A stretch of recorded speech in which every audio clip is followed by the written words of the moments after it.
Industries association ने एक suggestion दिया था कि जैसे पहले DD1 पर जो है प्रसारित की जाती थी ज्ञान भारती और बाल भारती वगैरह जो है किया जाता था, तो उसी तर्ज पर जो है एक ऐसी व्यवस्थाएं की जाए जिससे कि, चूंकि देखिए रिक्शा चालक के यहाँ भी या आम मजदूर के यहाँ भी कम से कम टेलीविजन जरूर है। दलित इंडस्ट्रीज एसोसिएशन के इस सजेशन को मानी गई और आम बजट में उसको शामिल भी किया गया है। तो अभी PME विद्या आज जो है उसमें लागू किया गया है, जिसमें 1 क्लास 1 TV चैनल होगा और इसमें पहले जो है 12 चैनल हुआ करते थे, अब उसको बढ़ा करके 200 चैनल कर दी गई है।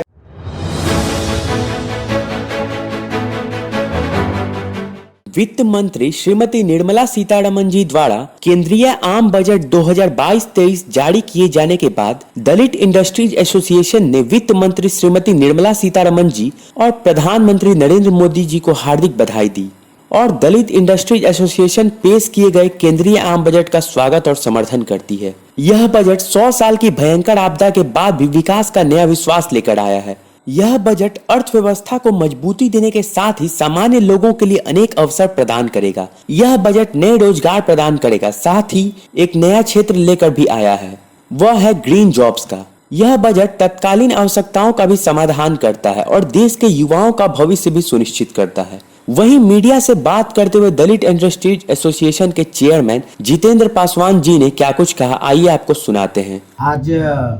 माननीय वित्त मंत्री श्रीमती निर्मला सीतारमण जी ने केंद्रीय आम बजट 2022-23 को जारी किया है।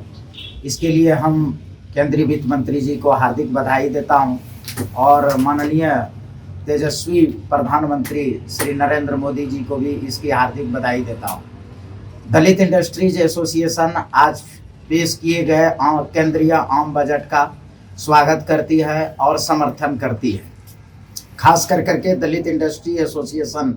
से जुड़े अपने समुदाय, अनुसूचित जाति और जनजाति के उद्यमियों के लिए यह फलदायी आम बजट है। इसमें विशेष रूप से जो दी गई है, आज जो है जो खास मुद्दा रहा केंद्रीय आम बजट का कि India at 75 to India at 100, मतलब कि हम लोग जो है आज़ादी का 75वां वर्षगांठ मना रहे हैं, तो 75वें वर्षगांठ में 25 साल की जो हमारा दूरी तय करेंगे, तो यानी 100 साल में जो हम करेंगे आर्थिक विकास, वो आज ही शुरुआत होगी। तो मुख्य फोकस इस पर रहा कि आज़ादी का 75वें साल में India at 75 to India at 100, एक बात यह रही। दूसरी बात जो है कि प्रोडक्टिविटी लिंक्ड सब्सिडी स्कीम जो है उसमें पहले 10 सेक्टर को शामिल किया गया था, लेकिन आज माननीय केंद्रीय वित्त मंत्री महोदया ने जो है उसको 14 सेक्टर को शामिल किया है, जो कि बहुत ही अच्छा होगा और हमारे जितने भी समुदाय के उद्यमी हैं उनको इसमें लाभ मिलेगा। साथ ही साथ जो है एक चीज और बड़ी बातें हैं कि एक स्टेशन एक उत्पाद, ये बहुत बड़ा कदम और साहसिक कदम है कि जो भारत सरकार का लोकल फॉर वोकल जो है एक चलाई गई थी योजना, उसमें इसको जो है और अच्छे से कोरिलेट करने में मौका मिलेगा इस चीजों में कि अब एक स्टेशन जो होगा एक प्रोडक्ट के लिए वह जाने जाएंगे, उसमें जो लोकल उत्पाद होगा और जो प्रोडक्ट होगा उसका क्या किया जा रहा है कि आपूर्ति श्रृंखला जो है बनाई जा रही है। ये बहुत बड़ी पहल है। इसमें छोटे स्तर पर जो MSME है, छोटे स्तर पर जो किसान है या छोटे स्तर पर जो प्रोडक्ट हो रहे हैं उसको जो है बिक्री करने में जो है सहायता मिलेगी। ये बहुत बड़ी बात है। दूसरा कि इंटरप्राइजेज को, ई श्रम को और NCS और असीम पोर्टल, इसको सब को एक साथ कर दिया। इससे क्या होगा कि क्रेडिट सुविधाएं बढ़ेगी, साथ ही साथ ऋण प्रदान करने में जो छोटे छोटे उद्यमी हैं उसको ऋण प्राप्त करने में सहायता मिलेगा और खास करके हमारे समुदाय, अनुसूचित जाति जनजाति के लोगों को इससे काफी जो है सहायता मिलेगी और उद्यमिता का विकास होगा और नेशन डेवलपमेंट करेगा।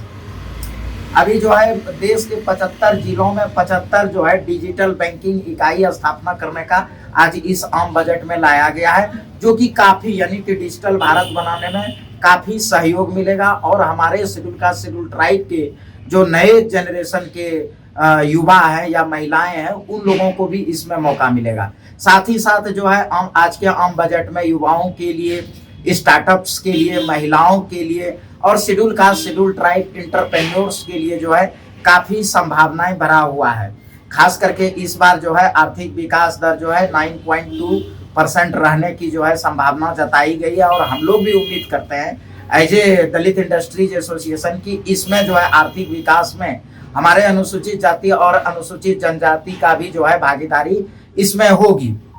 एक सबसे बड़ी बात कि हर एक साल जो है समस्त देश के जितने भी इंडस्ट्रीज एसोसिएशन है और चैम्बर्स ऑफ कॉमर्स हैं, वह क्या करता है कि बजट पास करने के पहले जो है बजट पेश करने के पहले अपना सजेशन देता है। तो दलित इंडस्ट्रीज एसोसिएशन ने भी सजेशन दिया था, जिसमें 2 सजेशंस को जो है केंद्रीय वित्त मंत्रालय ने जो है इसको एक्सेप्ट कर लिया है। इसमें हम लोगों ने एक सजेशन दिया था, अक्टूबर में सजेशन दिया था कि माननीय महोदय अभी लॉकडाउन के 2 साल लगातार हम लोग जो है यानी सफर कर रहे हैं, 2020, 2021 में और 2022 में भी जो है हम लोग सफर कर रहे हैं। तो उसमें क्या होता था कि जो बड़े घराने के लोग हैं या जो थोड़ा सा पैसे वाले लोग हैं, अमीर लोग हैं, उनके यहाँ घर घर में जो है मोबाइल था, तो उसके बच्चे जो है आसानी से जो है ऑनलाइन शिक्षा ग्रहण कर ले रहे थे। लेकिन हमारा अनुसूचित जाति जनजाति के लोग गरीब हैं और वह जो है साधन विहीन है, उनके लिए कोई विकल्प नहीं था और वह शिक्षा रूप से जो है चौपट हो रहा था। तो उनमें जो है दलित इंडस्ट्रीज एसोसिएशन ने एक सजेशन दिया था कि जैसे पहले DD1 पर जो है प्रसारित की जाती थी ज्ञान भारती और बाल भारती वगैरह जो है किया जाता था, तो उसी तर्ज पर जो है एक ऐसी व्यवस्थाएं की जाए जिससे कि, चूंकि देखिए रिक्शा चालक के यहाँ भी या आम मजदूर के यहाँ भी कम से कम टेलीविजन जरूर है, तो उसके द्वारा जो है बच्चों का शिक्षा, तो इसमें जो है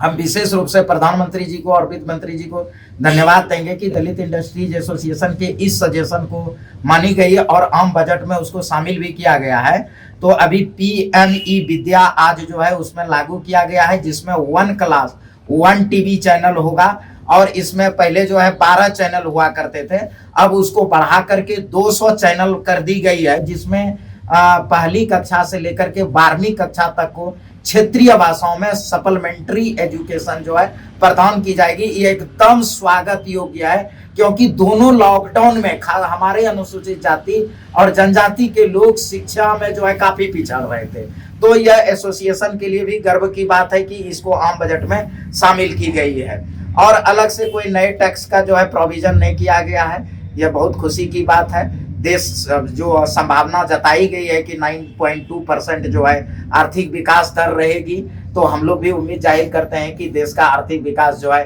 9.2% हो, ताकि हम लोग जो है ट्रिलियन इकोनॉमी में जाकर के 5 इकोनॉमी में जाकर करके हम लोग शामिल हों और देश का गर्वान्वित हों। एक बार पुनः जो है प्रधानमंत्री जी को और वित्त मंत्री जी को हार्दिक बधाई।